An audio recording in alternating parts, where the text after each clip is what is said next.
Hello and welcome to another episode of the Good Boxing Podcast with your host Josh Size, and I'm gonna jump right into this episode. Daniel Jacobs versus John Ryder is over, and the prediction was accurate. John Ryder won by split decision. Now, there's a lot of controversy going on, and people are up in arms saying Jacobs got robbed. Jacobs got robbed. He didn't get robbed. It was a close fight. Rewatch it. I just finished watching it the second time, and I actually had the official scorecards. So when you're watching it live, you're you're always going to be influenced by the telecast. Clearly, Daniel Jacobs was getting the adoration of the telecasters. Gabe Rosado, while I respect him as a fighter 100%, I just feel like, given the fact that he shared the ring with Daniel Jacobs, knows Daniel Jacobs, likes what Daniel Jacobs does better than John Ryder, I felt he was a little more in love with the work that Daniel Jacobs was doing. Watching the fight live, I'm not going to sit here and say that John Ryder won convincingly. I think it was a very close fight, and upon my first viewing, I had the fight a draw. Now, you hear the judges, they said the first 6 rounds, Jacobs won clearly. I disagree. I think there were several rounds in the first 6 that Daniel Jacobs really didn't do much. He was missing a lot. And round 1, a lot didn't happen. So if you were in love with John Ryder coming forward, making Daniel Jacobs miss, hitting him with a couple shots on the inside, I could see you maybe scoring round 1 for John Ryder. But I gave round 1 to Daniel Jacobs. So in those first 6 rounds, there were a lot of back and forth. And now the way I'm going to break it down is I had it a draw, as I said, even 114, 114. I thought Jacobs controlled the first half like a lot of other people did upon my first viewing. And then I thought John Ryder pretty much controlled the second half. I thought it was clear. He was hitting and hurting Jacobs with a lot of shots. And Jacobs, to me, I like Daniel Jacobs, but Daniel Jacobs does what Daniel Jacobs does. He is in a fight with everybody, can show dominance, can show amazing boxing skills, and then just something falls off. It happened with Triple G. It happened with Canelo. It happened where he just doesn't do enough with Sergey Devrochenko, right? There's several fights out there that Daniel Jacobs should control, but for some odd reason, he cannot just clearly beat someone. Even Gabe Rosado, you shouldn't lose to Gabe Rosado. And truthfully, Daniel Jacobs, the one that shared the ring with Triple G and the one that shared the ring with Canelo, shouldn't have been in a fight with John Ryder like this. You should have outclassed John Ryder. No knock on John Ryder, but the knock on John Ryder is he never got the job done against the best, right? Fell short against Callum Smith, even though I thought he won. He never seemed to just get that signature win. And then finally he got it. But when you look at a fight, you have to stop with your ego. You have to stop with anytime a judge or somebody disagrees with you, you can't sit here and get on your cross and be holier than thou and be pretty much, oh, I was wrong. That was a robbery, blah, blah, blah. Be upset, right? Rewatch the fight. And if you stick with your guns, fine. But if there are a bunch of rounds that could be a toss-up, fight's not a robbery. If you look at the judges' scorecards, I'm going to go through it. Round 1, all 3 gave the round to John Ryder. Round 2, all 3 judges gave it to Daniel Jacobs. Round 2, all 3 judges gave it to Daniel Jacobs, which truthfully I agree with. Round 3, which I rewatched and kind of looked at, 1 judge gave it to Daniel Jacobs and the other 2 gave it to John Ryder. Then the first judge who scored it for Jacobs gave round 4 to Jacobs. The judge that scored it for Ryder gave it to Ryder. To Jacobs. The judge that gave it to Ryder, the third one, gave round 4 to John Ryder. So now this whole narrative of Jacobs won all 6 of the first rounds is done already. At this point, if you think there are any other swing rounds or you don't think Daniel Jacobs won, it's pretty much a done deal. Round 5, the judge that scored it for Jacobs gave it to John Ryder. The judge that scored it for John Ryder gave it to Jacobs. And then finally, round 5, the judge that scored it for Ryder gave it to Jacobs. So immediately the judges are seeing something that maybe you're not seeing, not that the announcers are seeing. What I saw was Daniel Jacobs wasn't very busy. His work wasn't, in my opinion, if you're at ringside, isn't going to look as clear. And he wasn't that busy. Like, he took most of the rounds off. And then at the end, he would pick up the pace, try to land a couple of shots, and then stop the action and get into the round. I think round 6, the judge that scored it for Jacobs gave it to Jacobs, of course. The judge that scored it for Ryder, the second judge, gave it to Ryder. Now, round 6, I don't know. I didn't think John Ryder won that round, but the judges thought so. And the other judge that scored it for John Ryder gave it to John Ryder.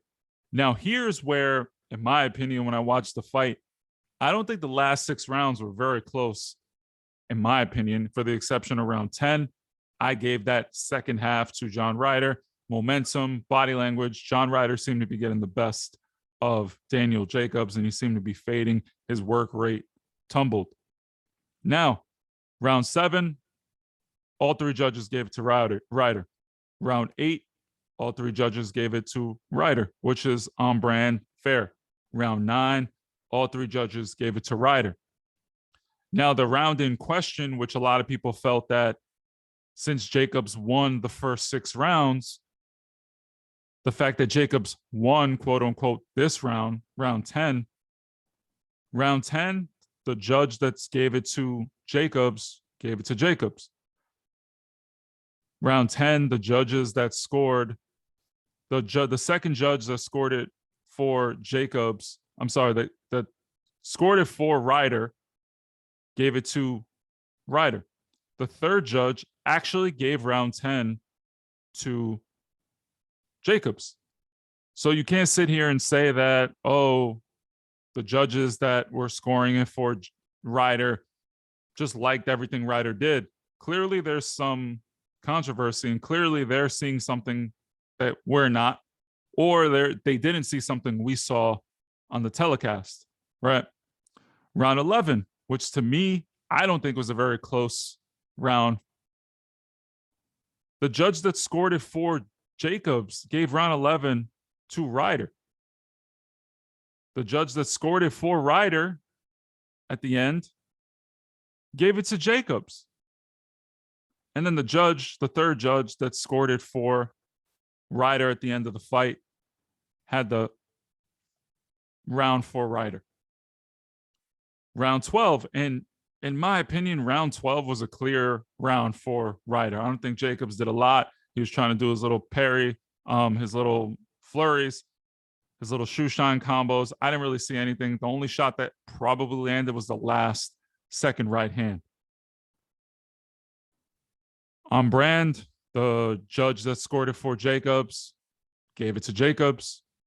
The judge that scored it for Ryder gave it to Ryder.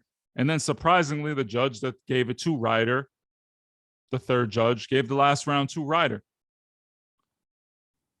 To Jacobs. Wow. So you're seeing a lot of controversy and back and forth with the scorecards. The consistency is lacking, in my opinion. So what does that mean? It means that the fight was close. It means that you may think you like something and you want to see more of that.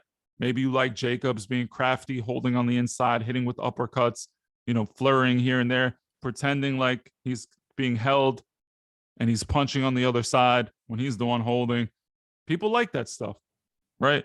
But live, John Ryder's shots, in my opinion, were a lot more telling. You saw Jacobs react, in my opinion, not well to John Ryder's power. I was kind of shocked. Ryder never looked hurt. I don't think he stumbled one time. He got hit cleanly with some stuff, but Jacobs missed a lot. And John Ryder's didn't get a lot of credit for his defense. I mean, at one point I saw a punch stat number where Jacobs was landing at an 18% clip. John Ryder was landing at a 38% clip. Who had the better defense? But at this point, I feel bad for Daniel Jacobs because he took a big bag of money from DAZN.